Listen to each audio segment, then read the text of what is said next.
शीला और शबनम एक दूसरे के पड़ोस में रहते थे।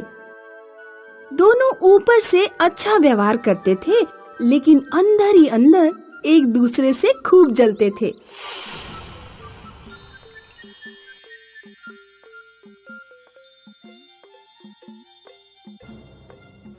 शबनम, मेरे मायके से कई क्विंटल मूली और गाजर आई हैं। लो, कुछ किलो तुम भी रख लो। बहुत बहुत शुक्रिया शीला बहन। शीला जब चली गई तो शबनम बोली, मायके से कुछ भी आए दिखावा करने यहाँ चली आती है। सड़ी हुई गाजर और मूली छांट के हमारे घर देने चली आई। सुनो जी, आज ही बाजार चलो, मुझे ढेर सारी साड़ियाँ लेकर आनी हैं। लेकिन गाजर मूली का साड़ी से क्या लेना देना? वो मुझे जलाने आई, अब मैं भी उसे जलाऊंगी। शबनम बाजार जाकर दर्जन भर साड़ियाँ खरीद लाई और एक साड़ी शीला के घर लेकर पहुंची। शीला बहन, मेरे पति बाजार से मेरे लिए कुछ ज्यादा साड़ियाँ ले आए हैं, इसीलिए मैंने सोचा क्यों ना एक साड़ी तुम्हें दे दूं। ये लो, ये तुम्हारे ऊपर खूब जचेगी। थैंक यू शबनम जी। शबनम साड़ी देकर चली गई, लेकिन शीला का खून खौल गया। साड़ी तो ऐसे देने आई थी जैसे ये कोई महारानी हो और मैं इसकी दासी। सुनो जी, मुझे कोई इतनी महंगी साड़ी ला कर दो कि साड़ी की चकाचौंध देखकर शबनम की आंखें फूट जाएं। मेरे पास पैसे नहीं हैं। पिछले महीने ही मैंने तुम्हें कुंडल दिलवाए थे। मैं ड्यूटी पर जा रहा हूँ। शीला का पति चला जाता है। इनके पास तो कभी पैसे ही नहीं होते। हाँ, याद आया, पूजा एक दिन बता रही थी कि जंगल में कोई साधु रहता है जो लोगों को जादुई सोने की साड़ी देता है। शीला साधु के पास जंगल में गई। साधु जी, मैंने सुना है आपके पास कोई जादुई सोने की साड़ी है जिसे पहनकर अगर किसी चीज का नाम लो तो वो चीज तुम्हारे सामने हो जाती है, और वो चीज तुम्हारे सामने हो तो वो सोने की बन जाती है। हाँ, मेरे पास एक साड़ी है, लेकिन वो मैं तुम्हें नहीं दूंगा। वो साड़ी मैं सिर्फ जरूरतमंदों को देता हूँ। तुम्हें तो मैंने देखकर ही पहचान लिया कि तुम अपनी अमीरी का दिखावा करने और दूसरों को जलाने के लिए वो साड़ी पाना चाहती हो। साड़ी तुम्हें नहीं मिल सकती, जाओ यहाँ से। शीला साधु के सामने चली गई, लेकिन वो एक पेड़ के पीछे जाकर छिप गई। उसने देखा कि साधु कुटिया में खाना बना रहा है। साधु खाना ढककर नदी पर नहाने चला गया। शीला चुपके से साधु की कुटिया में घुसी और जादुई सोने की साड़ी उठाकर अपने घर ले आई। उसने साड़ी पहनी और शबनम को जलाने के लिए बाहर आंगन में घूमने लगी। गांव की औरतों ने शबनम को शीला की साड़ी के बारे में बताया। शीला तुम्हारे ऊपर खूब हंस रही थी, कह रही थी कि शबनम ने तो ऐसी साड़ी अपने जीवन में छुई भी नहीं होगी। इसके साथ ही उसकी साड़ी जादुई है। अगर कोई चीज उसके सामने हो और साड़ी पहनकर वो उस चीज का नाम ले दे तो वो चीज सोने की बन जाती है। अच्छा, तो ये बात है। शीला चिंता ना करे, मैं उसे अच्छा मजा चखाऊंगी। अगले दिन सुबह सुबह शबनम ने एक लेटर में शीला के पति का नाम लिख दिया और उस लेटर को शीला के घर के अंदर खिसका दिया। शीला हमेशा की तरह सुबह जल्दी उठी और दरवाजा खोलने गई। उसने दरवाजे पर लेटर देखा। शीला को ये ध्यान ही नहीं रहा कि वो जादुई सोने की साड़ी पहने हुए है। उसने लेटर पढ़ा, मेरे पति का नाम रामनाथ है।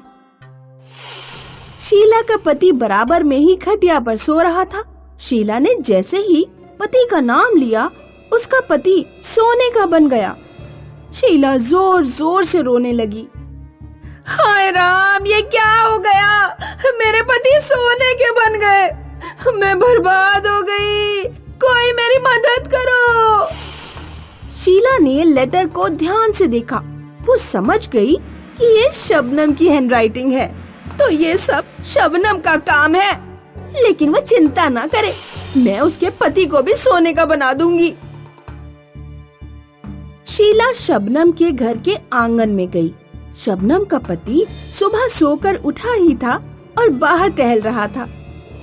शबनम ने शीला के पति को नाम से पुकारा, सुनिए सुनील जी।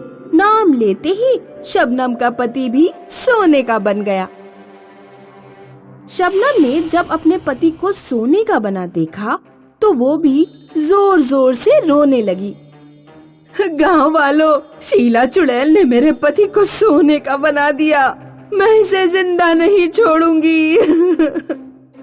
शीला और शबनम आपस में लड़ने लगती हैं और एक दूसरे के बाल नोचने लगती हैं। तभी साधु वहाँ पर आता है। अब कैसा लग रहा है शीला? तुमने मेरी कुटिया से जादुई सोने की साड़ी चुरा ली थी। अब बताओ, क्या तुम अमीरी का दिखावा करके और दूसरों को जलाकर खुश हो गई? मुझे माफ कर दीजिए साधु जी, किसी भी तरह मेरे पति को वापस पहले जैसा कर दीजिए और अपनी जादुई साड़ी वापस ले लीजिए। मैं आपके पैर पड़ती हूँ। साधु जी, मेरे पति को भी वापस जिंदा कर दीजिए, मेरी तो कोई गलती नहीं है, ये सब शीला का किया धरा है। गलती तुम दोनों की है।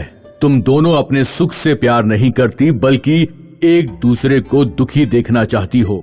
अगर जिंदगी में खुशी हासिल करना चाहती हो तो दूसरों को दिखावा करना छोड़ो और तुम्हारे पास जो है उसका आनंद लो, उससे खुश रहो, वरना ये पूरा जीवन इसी तरह दूसरों को दुखी करने में निकल जाएगा और हाथ में कुछ नहीं आएगा। शीला और शबनम साधु से माफी मांगते हैं और वादा करते हैं कि आज के बाद वो एक दूसरे को दुख पहुंचाने की कोशिश नहीं करेंगी और प्रेम से मिलजुल कर रहेंगी। साधु उनके पति को दोबारा इंसान बना देता है और जादुई साड़ी लेकर चला जाता है।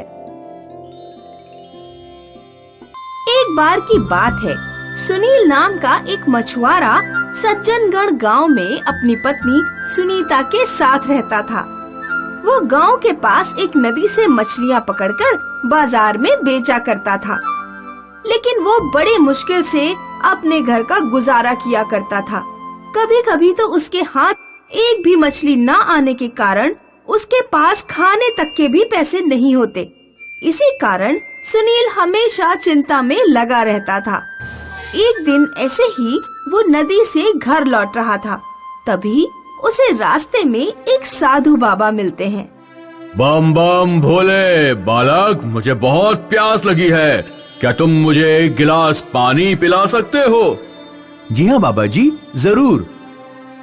सुनील अपने थैले में से पानी की बोतल निकाल के साधु बाबा को पानी पिलाता है। पानी पीने के बाद साधु बाबा सुनील से बहुत खुश हो जाते हैं।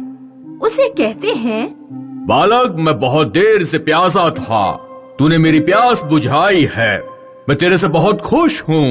मांग, मेरे से क्या मांगना चाहेगा? नहीं बाबा, मुझे कुछ नहीं चाहिए। साधु बाबा एक सिद्ध पुरुष थे। वे लोगों को देखकर उनके मन की बात जान लिया करते थे। वो सुनील को देखकर उसकी सारी मन की बात जान जाते हैं और उससे कहते हैं, ये ले अंगूठी ले, ये एक जादुई अंगूठी है, तुझे जब भी पैसों की जरूरत हो इस अंगूठी से मांग लेना, और हाँ, इसे और किसी इंसान के हाथ में मत आने देना। अगर तेरे अलावा ये अंगूठी किसी और के हाथ में आ गई तो वो इंसान एक पत्थर बन जाएगा। सुनील साधु बाबा से अंगूठी ले लेता है और उनके सामने हाथ जोड़कर उन्हें कहता है, धन्यवाद बाबा जी, लेकिन अगर मुझे आपसे मिलना हो तो मैं आपसे कैसे मिलूंगा? आप कहाँ रहते हो? बालक, मेरे पास तुझे आने की आवश्यकता नहीं है, तू बस इस अंगूठी को पहनकर मुझे याद कर लेना, मैं तेरे सामने प्रकट हो जाऊंगा। कहते ही साधु बाबा वहाँ से चले जाते हैं और फिर सुनील भी अपने घर आ जाता है। घर आते ही वो सुनीता को आवाज देता है, अजी सुनती हो, जल्दी आओ। सुनीता के आते ही सुनील उसे सारी बातें बता देता है, कैसे उसे रास्ते में साधु बाबा मिले और उन्होंने उसे अंगूठी दे दी, मगर वो पत्थर बनने वाली बात उसे बताना भूल जाता है। इस अंगूठी से थोड़े पैसे मांग के देखो, क्या पता ये अंगूठी काम करती भी है या नहीं। सुनील जैसे ही अंगूठी को पैसे के लिए कहता है, तुरंत उसके सामने पैसे आ जाते हैं। पैसों को देखकर वो दोनों बहुत खुश हो जाते हैं। ऐसा फिर वो रोज रोज करने लगे। उन पैसों से सुनील ने बाजार में एक कपड़े की दुकान खोल ली। धीरे धीरे उसकी दुकान पर भी आमदनी अच्छी होने लगी थी और देखते ही देखते उसकी आमदनी इतनी हो गई थी कि उन्होंने अपना एक नया घर भी ले लिया था।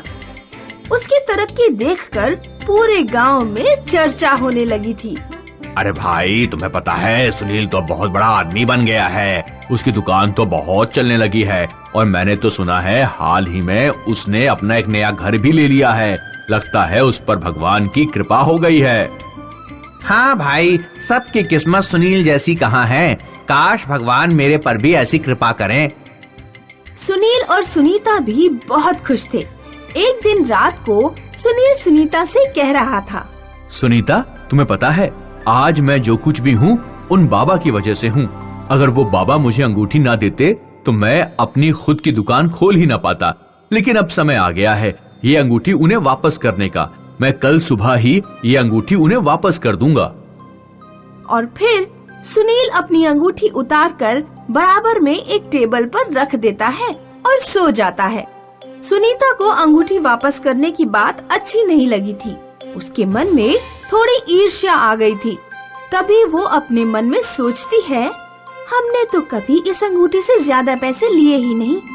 चलो मैं एक आखिरी बार खुद इस अंगूठी को पहनकर ज्यादा पैसे ले लेती हूँ, फिर चाहे सुनील बाबा को अंगूठी वापस कर दे।